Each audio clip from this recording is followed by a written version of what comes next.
Hi, this is Natalie Hoffman of FlyingFreeNow.com, and you're listening to the Flying Free Podcast, a support resource for women of faith looking for hope and healing from hidden emotional and spiritual abuse. Welcome to episode 239 of the Flying Free Podcast. Today is part 4 of a 4-part series where I give you a sneak peek into the 4 parts of the book that I wrote that I'm still finishing up. I've got the rough draft written, and I just thought, I'm going to let the listeners in on little sneak peeks of each part of the book. There's 4 parts.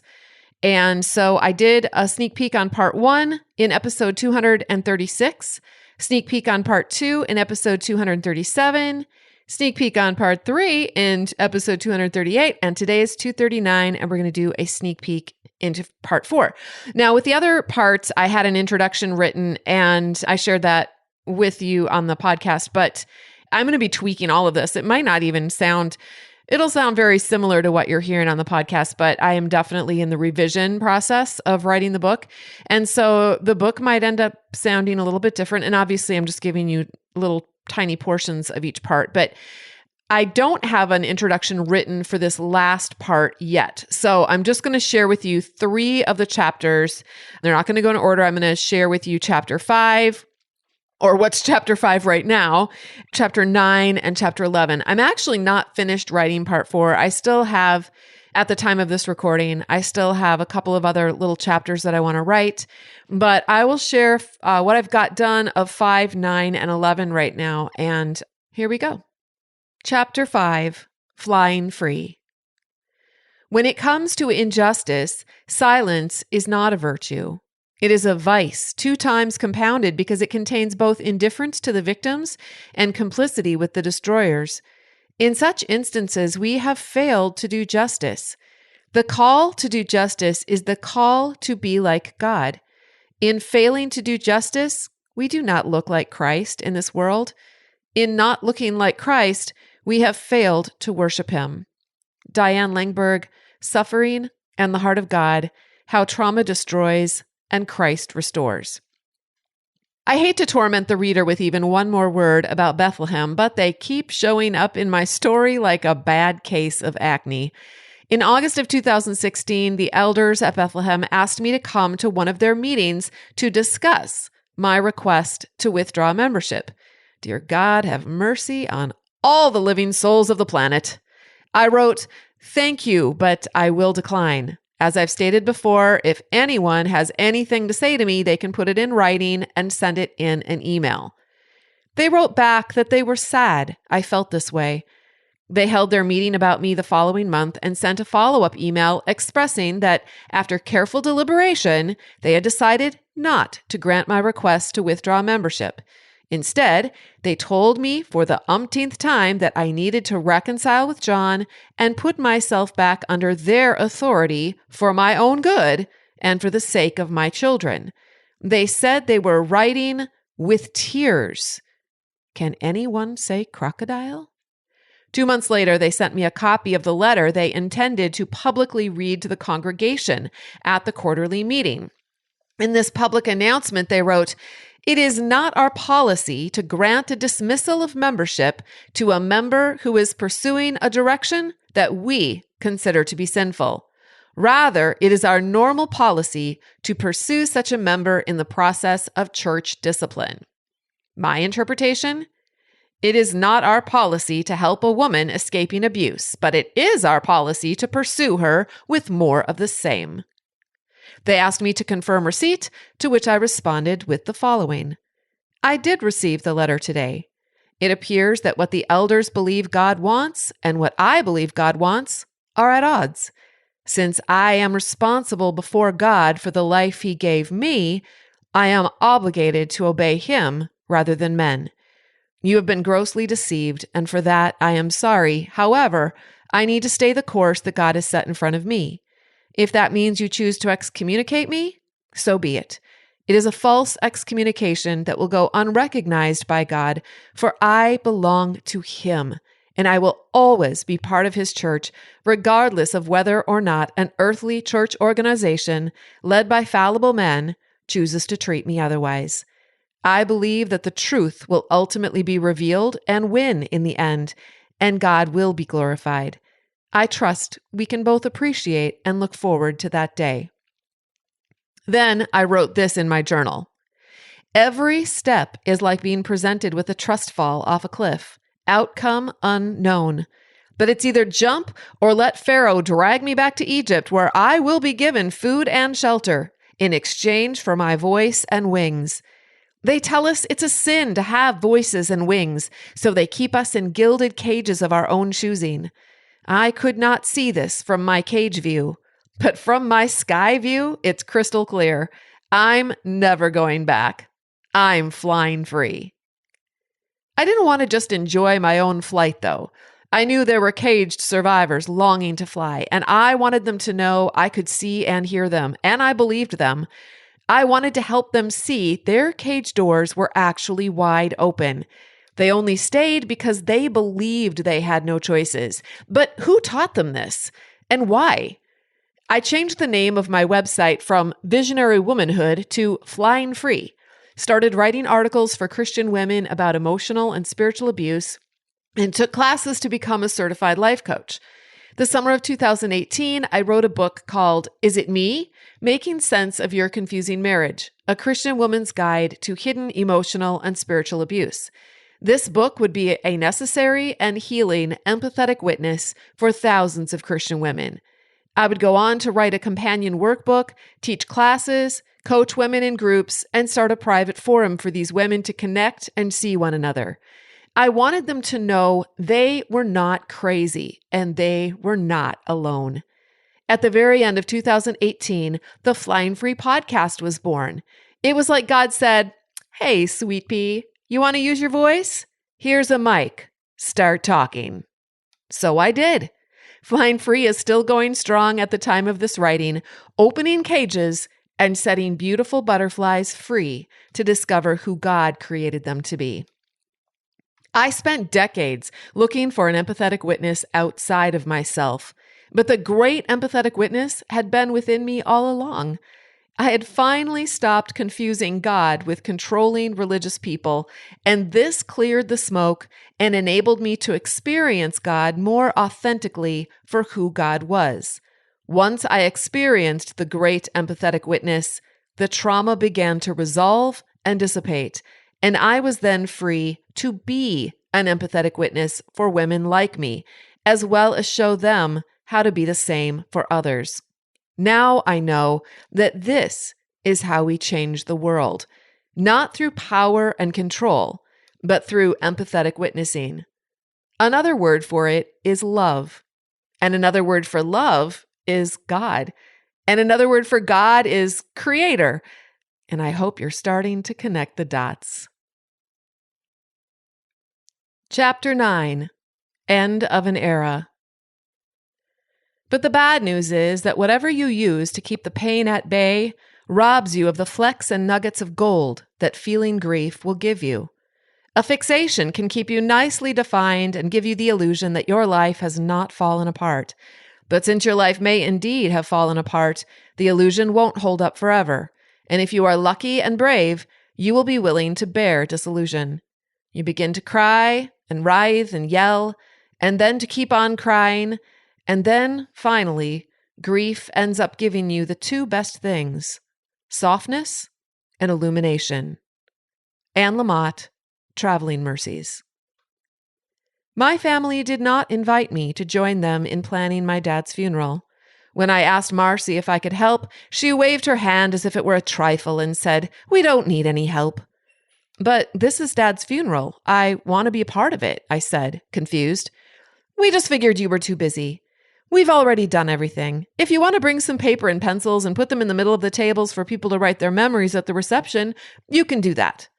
Her voice had a tone of finality in it, as if to say, "Don't make this into something." So I purchased golf pencils in honor of my dad's love of golfing and put them on each table along with some note cards. That was the contribution I had permission to offer. On the day of his funeral, I took a Xanax and watched it all unfold like a dream. A dream in which I was not a participant, just a silent, invisible observer. When the funeral was over, my sister Alice invited immediate family over to their home, and her husband invited John and our older boys to go golfing in honor of my dad. Tom and I were not invited. I asked Marcy if she knew why, and I confessed to her that it hurt to be left out.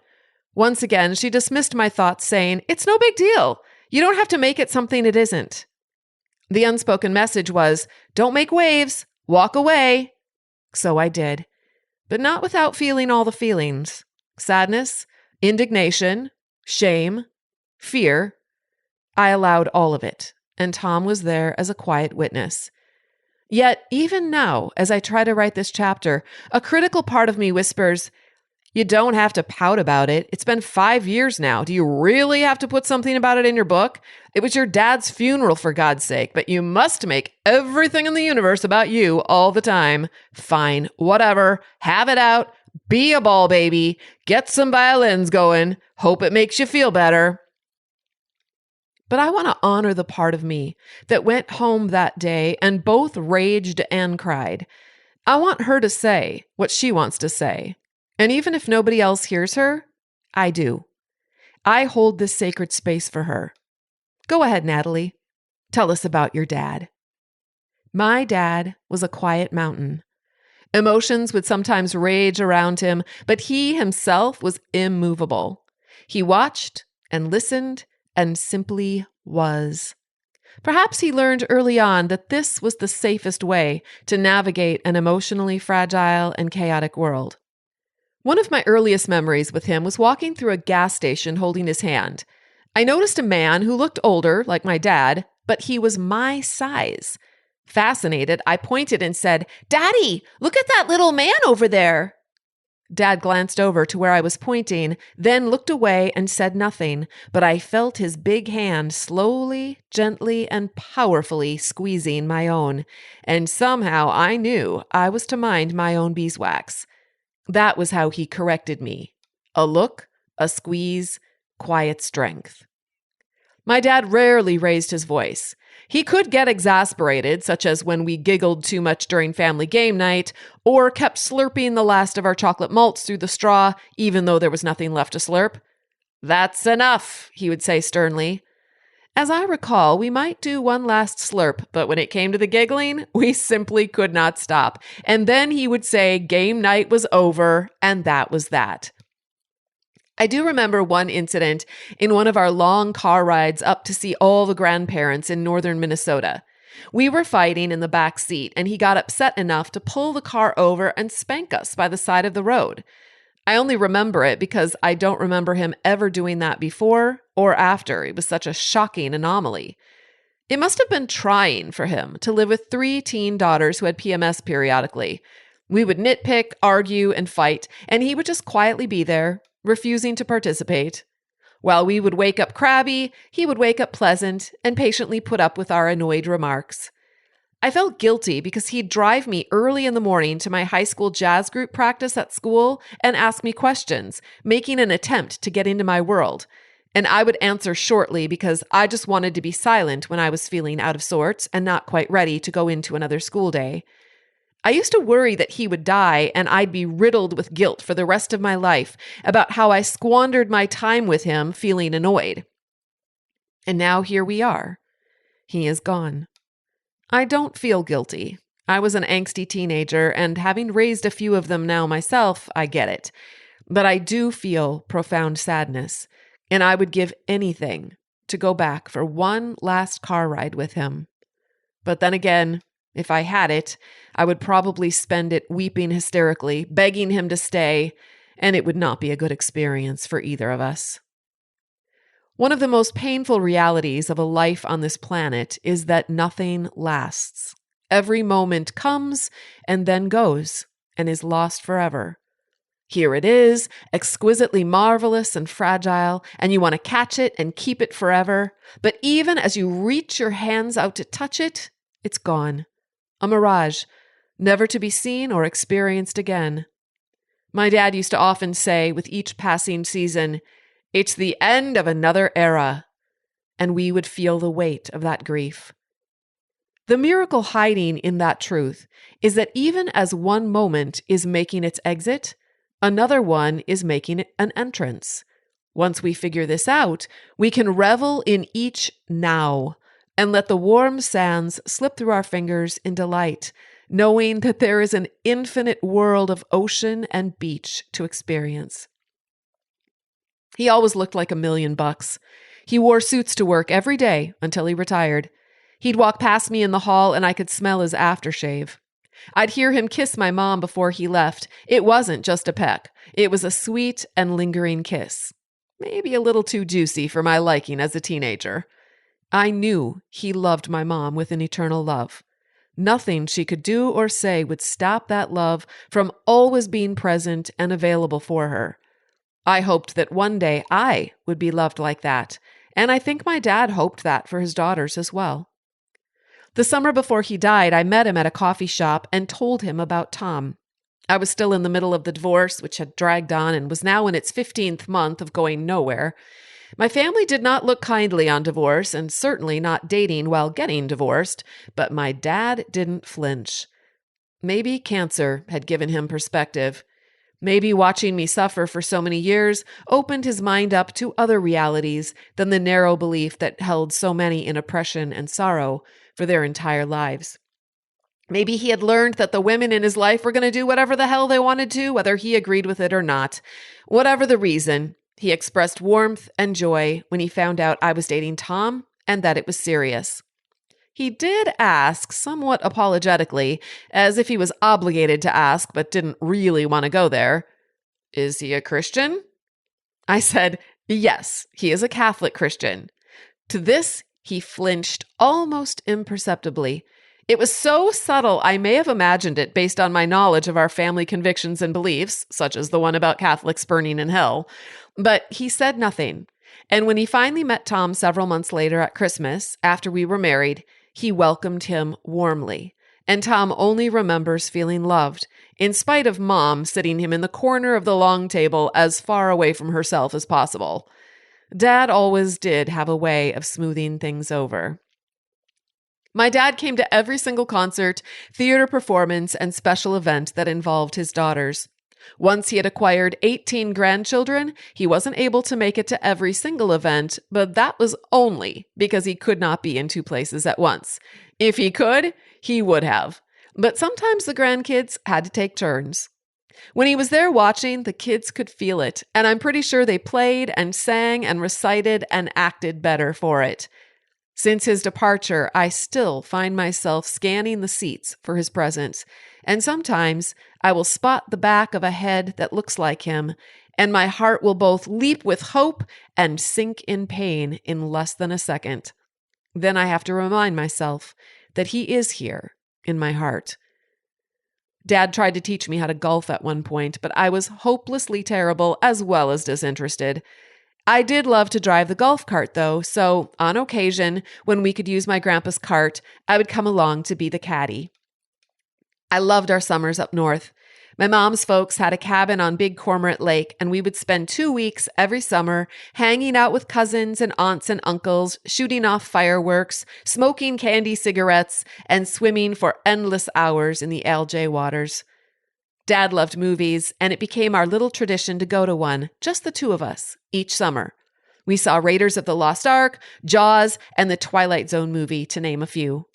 He also loved food and treats, and he would take all of us to the Dairy Queen for ice cream cones while we were on vacation or after any big event.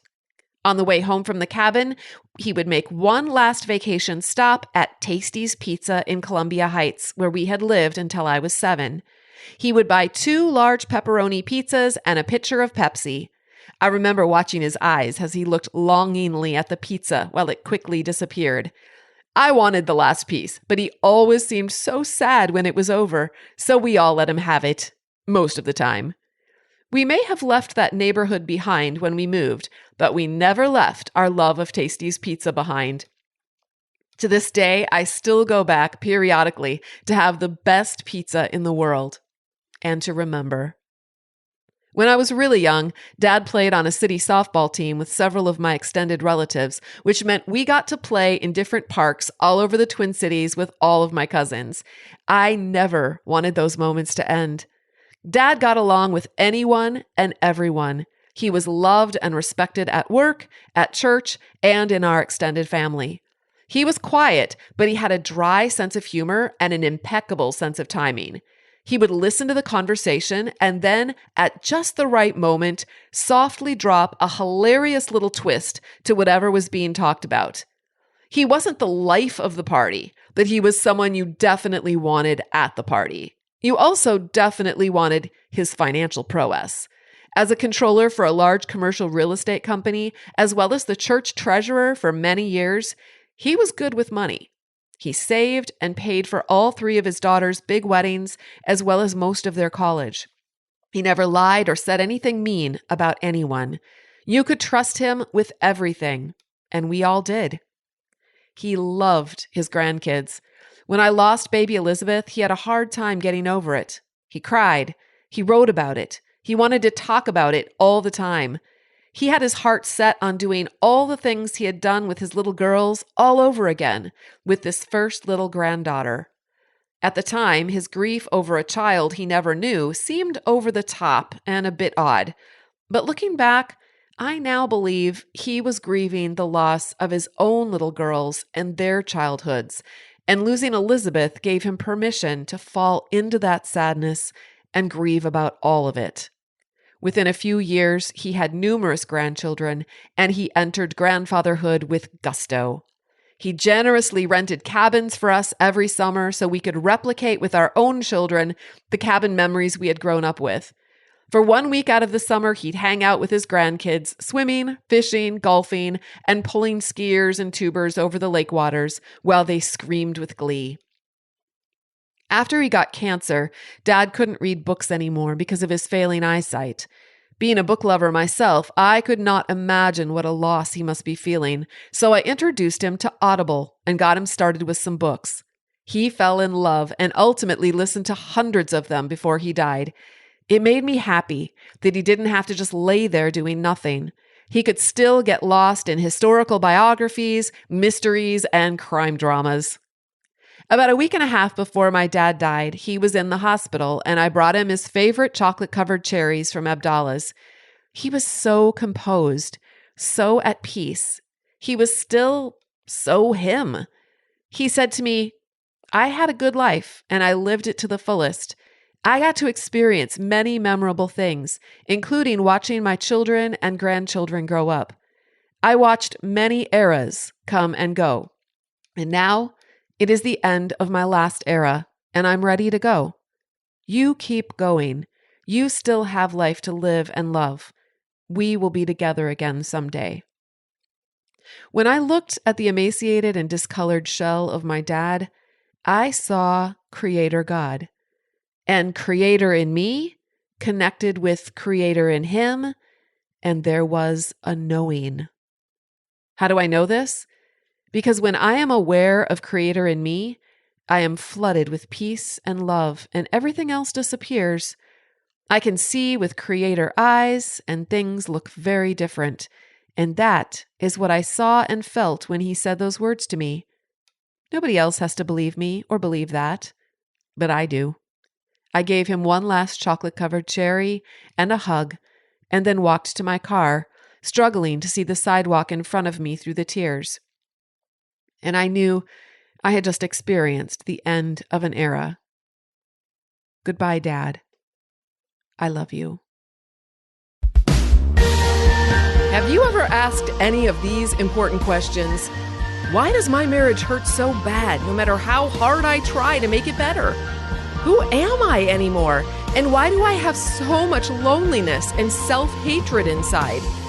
What can I do to move forward in my life when I have felt stuck for so long? And where is God in the mess? I've been praying for years and I don't think he's listening anymore.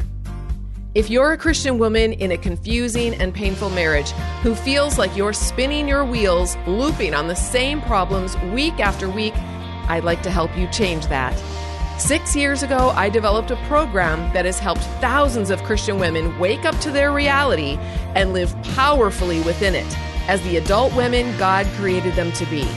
The Flying Free program uses transformational coaching, workshops, classes, and a close-knit community of women to support you on your journey. I'm going to help you find answers to all of those questions, answers that make sense and align with your core values so that you can move forward. In 2023, I'll be reteaching all of my classes to reflect the ongoing training, education, and experience I've had working with thousands of survivors over the past 6 years. So it is a great time to join us. You can get all the details, including reviews, facts, and everything that comes with the program by going to joinflyingfree.com. And I'll see you on the inside.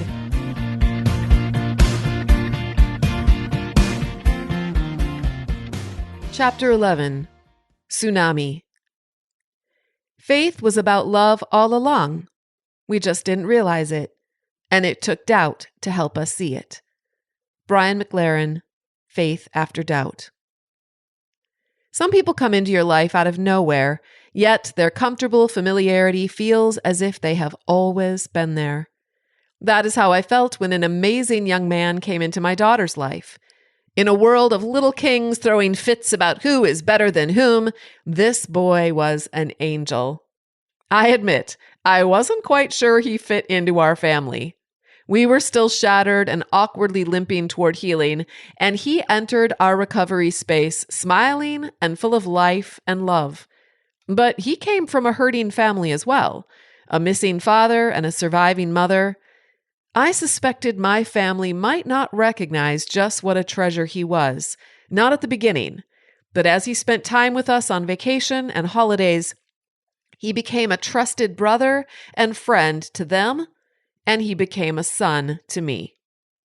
In the summer of 2020, he dropped by to visit me with flowers, and on our warm, sunny deck, he asked for my daughter's hand in marriage.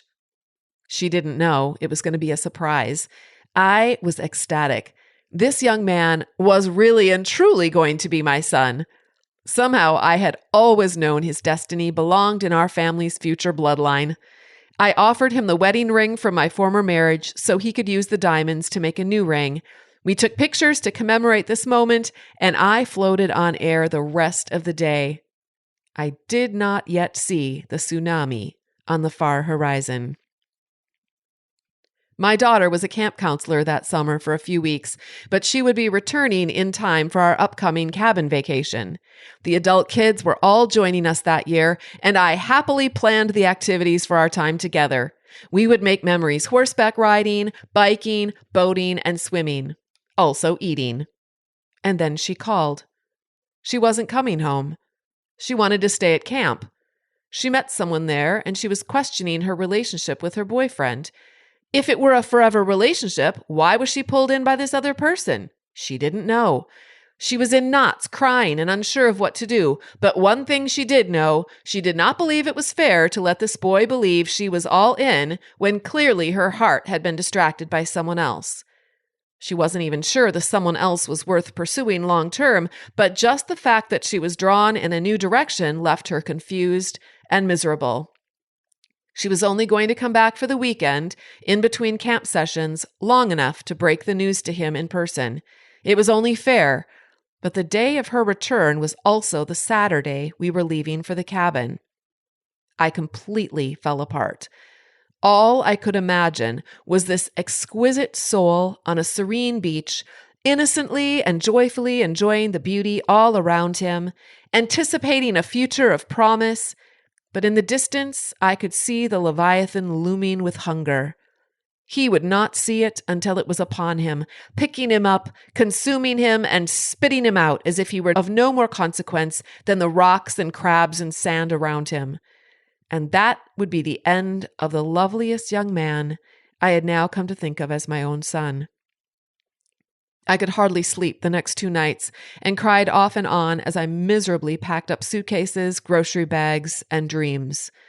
At one point, a desperate thought momentarily flicked at the edge of my brain. Perhaps he might take one of my younger daughters? But of course, he was only meant for one. He would never come with us now. He would never be part of our family. He would leave my world forever, and I knew I would grieve his loss as if he had died.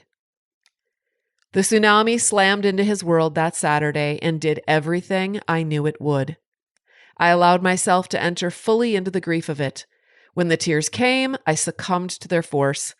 On the second day of the vacation, I injured my back while horseback riding and could not walk for several days. I laid in the cabin writhing in agony of heart, soul, and body, and I had no energy to fight or resist it. I was undone. Toward the end of the week, when I could slowly and gingerly walk a few paces, I hobbled outside to sit on a tree stump where there was a satellite connection and I could talk to him on my phone. He was as shredded and raw with pain as I imagined he would be. I could hear the bitter questions pounding on his heart. Where was God in all of this? Why was this happening? It made no sense. I had no answers. Some things cannot be explained, only endured. I was relieved when the week was over and we returned to a hollow normal. My daughter came back from camp, but she was not herself. A few days later, the boy she had met at camp drove over 3 hours to see her at our home. When he arrived, my daughter walked him into the kitchen to meet me. He offered a vague smile and a limp handshake, which I took vaguely and limply. I asked him if he wanted anything to drink. "I don't know," he replied with an utter absence of personality. Annoyed, I responded, "Well, if you decide you would like something later, let me know." And I abruptly turned away, disgusted with him and disappointed in my own failure to like him. He didn't have a chance in the world with me. My daughter brought him upstairs to her room, and 20 minutes later they came back down, and he quietly went out the front door without saying goodbye. She came in the kitchen sobbing. "I sent him away. I don't like him. I've made a horrible mistake. I don't know what I was thinking, and now I've lost the man I love. What have I done?" What had she done, indeed? I hugged her, but there was nothing to be done for it. Tsunamis like this leave no survivors. But love. We didn't account for love. How could we? What had we seen of love so far? We had only known a love conditioned on our perfection and pleasing those around us.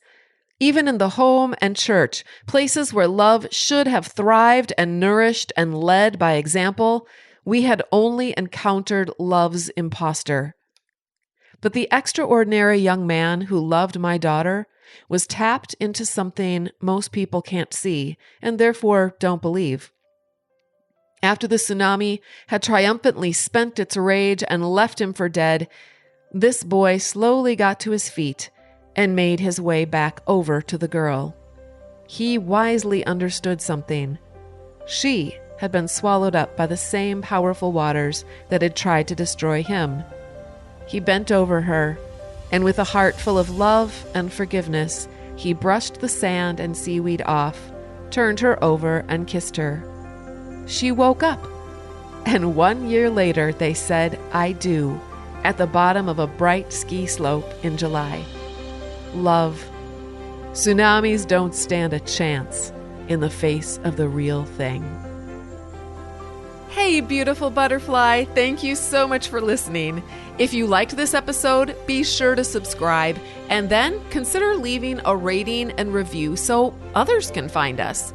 To connect with me and get a free chapter of my book, head over to flyingfreenow.com. And until next time, fly free.